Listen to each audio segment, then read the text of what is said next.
In this exercise, we're going to bring awareness to how we move over our foot, focusing on what's called our ankle or heel rocker at first before we go into midfoot. If you don't have the mobility in that first movement component, you're going to try to go from somewhere else too soon, over lengthening tissue, creating adaptive changes throughout the rest of the body to try to make up for that lack of mobility that we want to have first. So what we're going to do here is we're going to focus on keeping our heel heavy, right? So you're thinking throughout this exercise as if someone is pulling down the back side of your heel as we're going to shift our weight forward.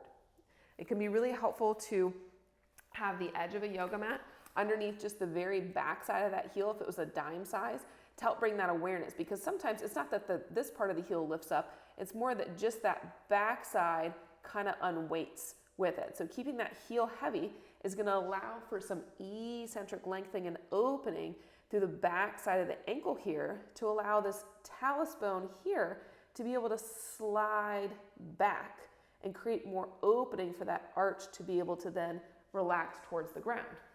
The whole point of this eccentric lengthening is now we're spring-loaded and prepared to then lift up, do the opposite, and push out of it from a balanced place.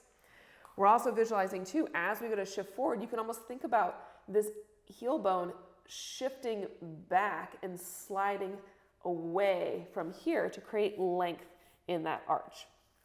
So as we go to do this movement, you're thinking you feel your heel, the base of your big toe, and the base of your pinky toe throughout the movement, but you're just kind of feel a weight shift over your foot. So we're going to focus on our left leg here first. We're going to start back. So a lot of time people might already start forward. So they're losing that first quarter of the range of motion. So by starting back, this is going to allow you to think about finding a little bit more of the outside of my left heel to start with, while still keeping that big toe and pinky toe down. The whole time, my rib cage and pelvis are going to move as one unit forward. So a lot of time, if we, again, can't get that mobility down low, we'll kind of fake it from up top and be like, oh, look, I'm further forward over my foot, when in reality, we want your whole body shifting further forward as a unit. So we're finding that heel, outside heel. You're going to think of someone kind of karate chopping the back of your knee and just letting it kind of relax and flop forward. You're keeping it nice and relaxed, thinking about how much can I get pulled forward, like there's a string pulling the back of my knee forward. Then when I can't let it go forward anymore, I'm going to allow the rest of my body to shift forward. I think of it as being on like a moving sidewalk, right? Everything moves together as a unit. So as I'm doing this, I'm feeling for that heel to kind of slide back, the back of that ankle to open, the front side should be nice and relaxed, and feeling that nice lengthening, incidental lengthening in your arch as you shift forward.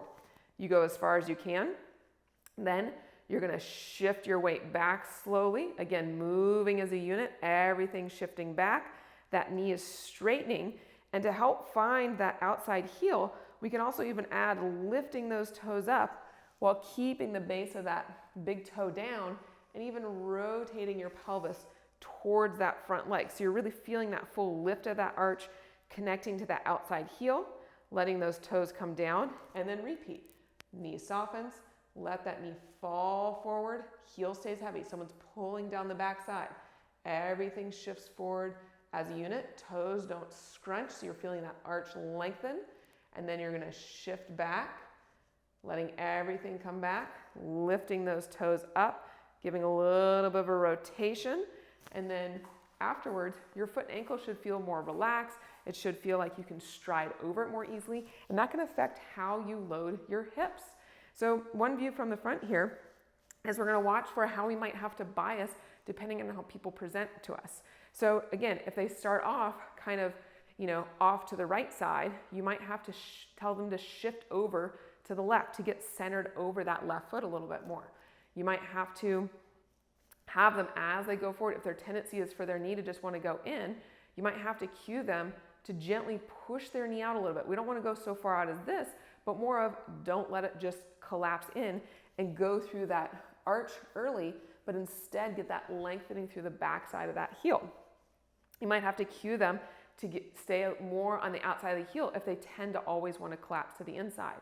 Then When they come back, if they go to lift toes and rotate and they shift off of that foot, you might have to get them to shift back and stay more on the outside of that foot with it, okay? So again, watching what people's tendencies are to do and then trying to just gently correct it for this end goal of a straight forward and a straight back as you work on that ankle mobility. And then once that gets moving, then you can investigate more into what needs to happen in that arch to lengthen, and then again, reversing that to that arch to engage, that calf to engage, to push you forward and get you onto your next foot and step.